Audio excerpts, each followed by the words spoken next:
नमस्ते साथीहरु, आज पनि म तपाईहरुमा अर्को एउटा नयाँ भिडियो लिएर उपस्थित भइसकेको छु। अर्को एउटा प्रोडक्टको अनबक्सिङ र रिभ्यू लिएर उपस्थित भइसकेको छु।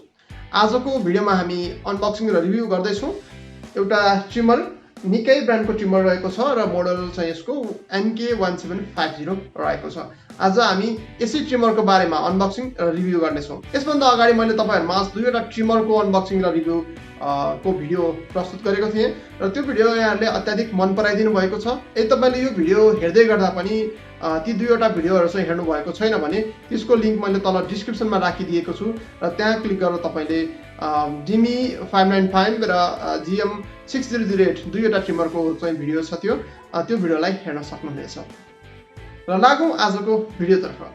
भिडियो सुरु गर्नुभन्दा अगाडि तपाईले हाम्रो च्यानल अहिलेसम्म सब्स्क्राइब गर्नुभएको छैन भने च्यानल सब्स्क्राइब गरी नजिकै आउने बेल आइकन थिचेर अल गर्नुहोला।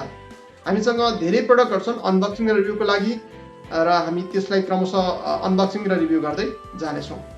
सुरु गरौँ आजको भिडियो। हामीसँग छ निकाई ब्रान्डको मोडल 1750 को हेयर ट्रिमर र यो हेयर ट्रिमर चाहिँ मैले धेरैवटा सलुनहरुमा पनि कपाल काट्ने जुन हाम्रो सलुन हुन्छ सलुनहरुमा पनि यो हेयर ट्रिमर युज गरेको देखेको छु र यसले दाढी र कपाल दुईटै काट्न मिल्छ। यसमा 0.8 mm देखि 2 mm सम्मको एडजस्टमेन्ट गर्न मिल्छ। यो जुन कटिङ ब्लेड हुन्छ ब्लेडको साइज चाहिँ 0.8 देखि 2 mm सम्म चाहिँ एडजस्ट गर्न मिल्छ।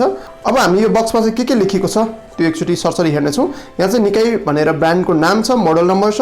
त्यसै गरी यहाँ तपाईले देख्न सक्नुहुन्छ 2000 mAh को दुईवटा ब्याट्री यसमा रहेको छ भनेर भनेको छ, जसलाई फुल चार्ज गर्नुभयो भने चाहिँ 4 घण्टासम्म तपाईले कन्टिन्यू प्रयोग गर्न सक्नुहुन्छ।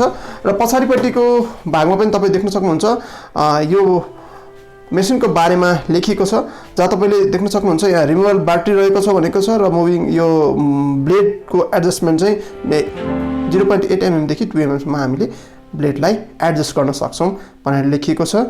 त्यसै गरी हामीले यहाँ चाहिँ स्विच छ जसलाई चाहिँ हामीले प्रेस गरेर मेसिनलाई अन गर्न सक्छौं भनेर लेखिएको छ र 4 घण्टा चार्ज गर्दा चाहिँ 200 मिनेट भन्दा बढी युज गर्न सकिनेछ भनेर यसमा लेखिएको छ। है अब हामी यो बक्सलाई अनबक्सिङ गर्छौं र यसभित्र के छ त्यो हेर्न जान्छौं। यहाँ हामीले देख्न सक्छौं मेसिन रहेको छ। त्यसै गरी यहाँ एउटा ब्याट्री छ, यसको मतलब ब्याट्री अर्को ब्याट्री चाहिँ मेसिन भित्रै रहेको छ र यहाँ चाहिँ ब्याट्री चार्ज गर्नको लागि चार्जर दिएको छ। यो चार्जरलाई हामी चार्जरबाट ब्याट्री चार्ज गर्नको लागि यसरी एडजस्ट गरेर बत्ती बल्छ र हामीलाई यहाँ एउटा एडाप्टर पनि दिएको छ। यो एडाप्टरबाट चाहिँ हामीले यहाँ राखेर ब्याट्री चार्ज गर्न सक्छौं र एडाप्टर राखेपछि एडाप्टरमा पनि बत्ती यसरी ग्रीन लाइट बल्नेछ। यसमा चाहिँ लिक्विड रहेको छ, तपाईले देख्न सक्नुहुन्छ यहाँ लिक्विड र यहाँ चाहिँ हामीले हेयर क्लिपरलाई देख्न सक्छौं जुन चाहिँ कति mm को छ एकचोटी हेरौँ। यो चाहिँ हामीले 12 mm को क्लिपर रहेको छ, 12 mm 9 mm त्यसै गरी 3 mm 6 mm र 3 mm रहेछ। र यहाँ चाहिँ हामी मेसिनलाई देख्छौं। अब मेसिन हामीले अनबक्सिङ गरिसकेका छौं। प्लास्टिकको क्लिपर रहेछ माथि चाहिँ, यो ब्लेड भन्दा माथि प्लास्टिक छ, अरुमा चाहिँ मेटलै हुन्थ्यो र धेरै तात्ने समस्या हुन्थ्यो भने यसमा चाहिँ तात्ने समस्या अलिकति कम हुन सक्छ किनकि यहाँ प्लास्टिकलाई युज गरिएको छ। यहाँनिर हेर्ने हो भने चाहिँ लङ र सर्ट भनेर दिएको छ, जसलाई चाहिँ हामीले 0.8 mm देखि 2 mm सम्म एडजस्ट गर्न मिल्छ ब्लेडको साइज भनेका थियौं। ओके, हामी तपाई यहाँ हेर्न सक्नुहुन्छ ब्लेडको साइज यो घुमाउँदा चाहिँ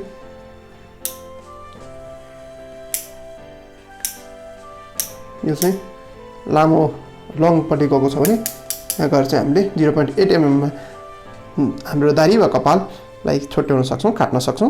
त्यसै गरी यहाँ थिच्नु भयो भने चाहिँ तपाईले यो चाहिँ अन अन अफ स्विच रहेको छ र यहाँ थिच्नु भयो चाहिँ तपाईले मेसिन अन हुन्छ। नयाँ भएर होला स्मुथ छ र यसले साउन्ड पनि कम मात्र निकालेको छ। त्यसै गरी पछाडीपट्टि भागमा हामी यहाँ चार्जर देख्न सक्छौं। यहाँ चाहिँ हामीले चार्जरलाई जोडेर ब्याट्रीलाई यहाँबाट डाइरेक्टली चार्ज गर्न पनि सक्छौं।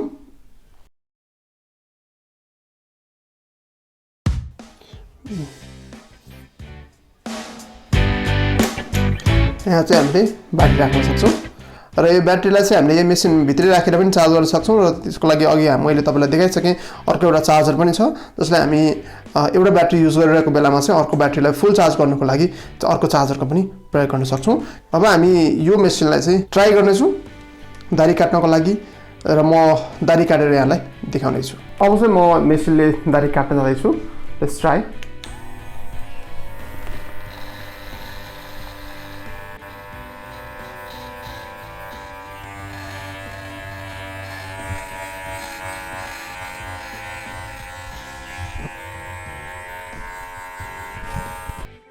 अब दाढी काटिसके पछाडि चाहिँ ब्रसको मद्दतले तपाईँले सहिलेसँग मेसिनलाई सफा गर्न सक्नुहुनेछ। यसरी यहाँ भएका फोहोरहरूलाई रौँहरूलाई चाहिँ तपाईँले राम्रोसँग यसरी ब्रसले सफा गर्न सक्नुहुनेछ। यो एउटा ट्रिमर हो, त्यसैले क्लिन सेभ गर्नेहरूको लागि चाहिँ यो त्यति उपयुक्त नहुन सक्छ, तर आजकल धेरैजनाले चाहिँ यो दाढीलाई छोटाउने मात्र गर्नुहुन्छ, त्यसको लागि चाहिँ एकदम बेस्ट छ। र कपाल काट्नको लागि त अभियसली नै यो एकदम राम्रो रहेको छ। यसमा डबल ब्याट्री रहेको छ। दुईवटा ब्याट्रीको कारणले गर्दा चाहिँ एउटा ब्याट्री तपाईँले युज गरिरहनु हुँदाखेरि चाहिँ अर्को ब्याट्री चार्ज गर्न सक्नुहुन्छ, र कुनै दिन चार्ज गर्न भुलेर चाहिँ ढिला भयो भने पनि तपाईँले यसको दुईवटा ब्याट्री भएको कारणले गर्दा एकदम सजिलो हुन्छ। एउटा ब्याट्री 5 मिनट मात्रै चार्ज भयो भने अर्को ब्याट्री फेरि 5 मिनट चार्ज गरेर यसलाई चलाउन पनि सकिन्छ। साथीहरू, यो मेसिन चाहिँ मैले आज मात्र चलाएको कारणले गर्दा कति चार्ज यसको ठिक छ भन्ने कुरा चाहिँ तपाईँलाई जानकारी दिन सकिनँ।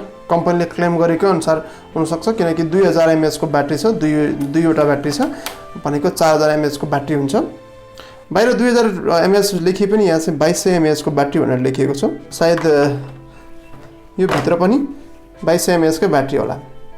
यहाँ पनि 2200 mAh को ब्याट्री भनेर लेखिएको छ। दुईवटा 2200 mAh को ब्याट्री छ यसमा। भित्र चाहिँ बाहिर हामीले के देख्छौँ, 2000 mAh को दुईवटा ब्याट्री भनेर देखेका थियौँ। र यसले पक्कै पनि 4 घण्टाभन्दा बढी नै दिनेछ। यो रिप्लेसेबल ब्याट्री रहेको छ, र तपाईँले यसको ब्याट्री बिग्रिहाल्यो भने पनि आफैले रिप्लेस गर्न पनि सजिलैसँग रिप्लेस गर्न सक्नुहुन्छ।